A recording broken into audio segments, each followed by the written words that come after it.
Hey guys, it's Paul again. Hey, I wanted to kind of follow up to the Overblow video that I just did a little while ago, kind of a part two kind of thing.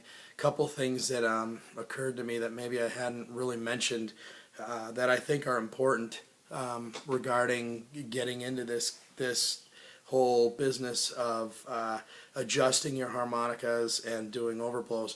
Adjusting the harmonicas, when you close the gap, when you tighten the gap on your harps, they're going to play tighter.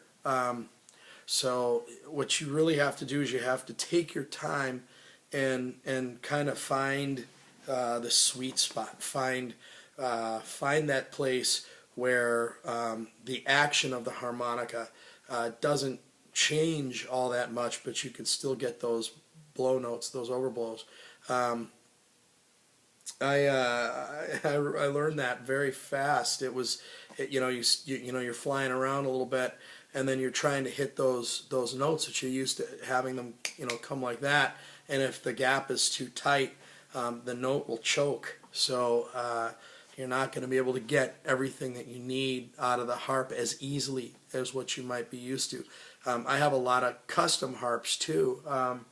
It's kind of strange. I've got a bunch of customs, and I really don't, I hate to say this, guys, but I don't play them. I mean, they're wonderful instruments. They're amazing.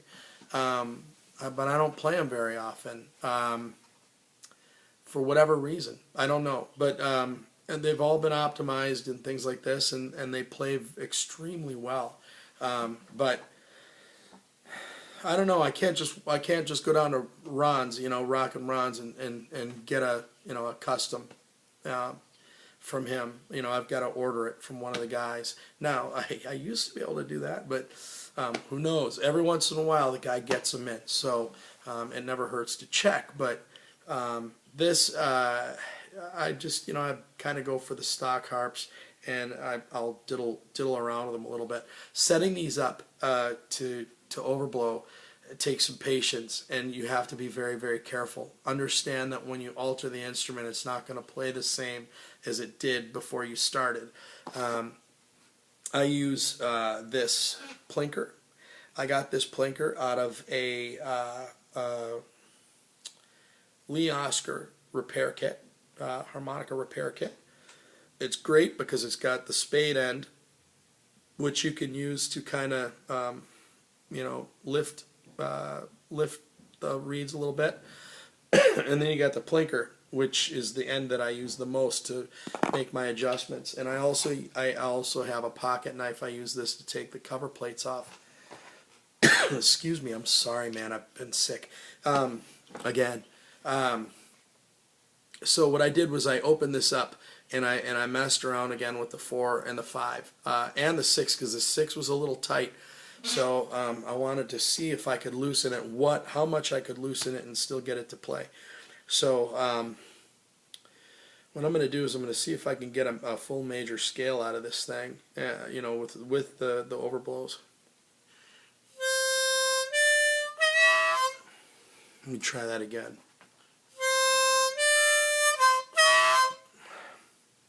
Can I have another mulligan? Let me see how many I'm going to need.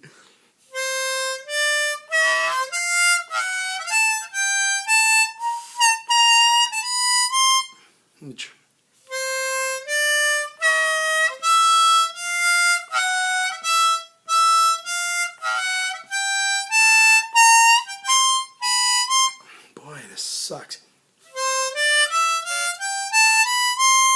So the thing to get used to is that after every overblow, it's a blow note. So after the 4 overblow, you've got the 5 blow, and then after the 5 overblow, you've got the 6 blow, and then from the 6 overblow, it's a draw note. So it's that 7 draw into the 7 blow. So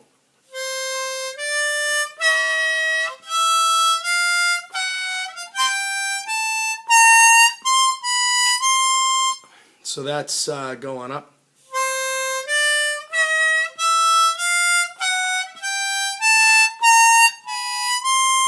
So I'm getting used to it a little bit. So I'm starting to kind of get it down a little bit. I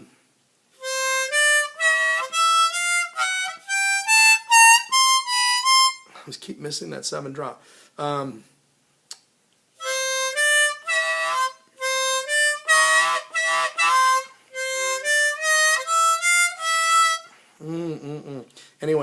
obviously I have a lot of practicing to do on this. This is probably the most time I've spent doing this technique, probably in 8 months. I learned how to do it about 8 or 9 months ago, and just don't focus on it at all.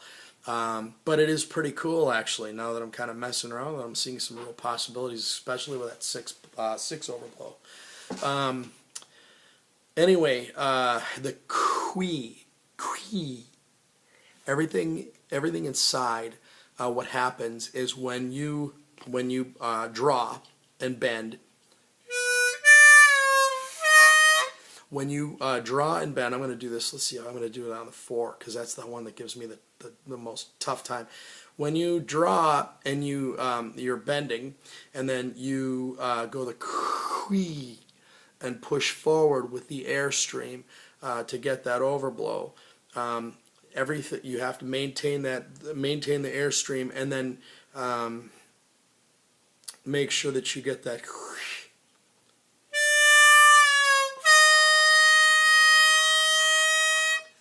So I bent the 4 draw down and then pushed with the, and eventually even you don't even have to do the. Eventually, what happens is, just like any other bend, you kind of get to the point to where you really don't even need it as much. Let me see if I can do.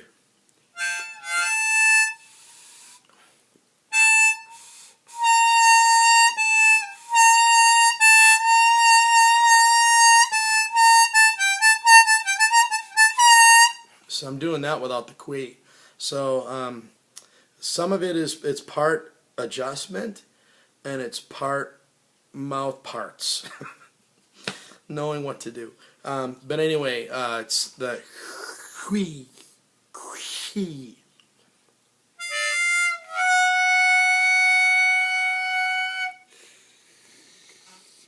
There's like a valley in my tongue, and everything's kind of pushed forward. And my chin,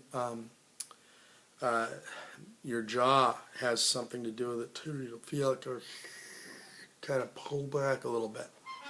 All right, so boy, this is the strangest little instrument to try and explain some of this stuff. But obviously, I have my work cut out for me to do with the overblow technique, and I'm really hoping that any of this is helping all of you guys, or you guys that want to learn how to do this.